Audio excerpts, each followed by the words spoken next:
The era of motorsports in the late 60s, early 70s was really the foundations of where modern cars are, where brave men and really hardcore racers were hitting the racetracks of the world, and the Ferrari 312pb is really an iconic car of the Italian brand that raced in the 1970s, early 1970s, and actually won the last sports world car championship for Ferrari of that era.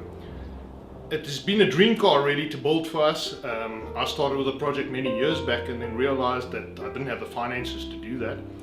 And along came a friend of mine, Wayne Exner, and one day just asked me, what's this frame line here in your garage? And that's really where the project started.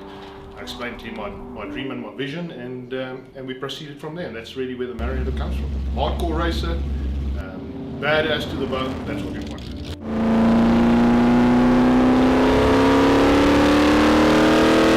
The Maranello really can be spec'd in whichever way the customer really wants.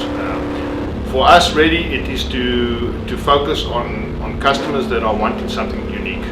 One of the key focus areas for us while we were designing, or Grant was designing and we were building the car, was to keep the car relatively simple, making it so that anyone globally can take it to any well-known, capable race car shop and be able to support and look after the car without any challenges.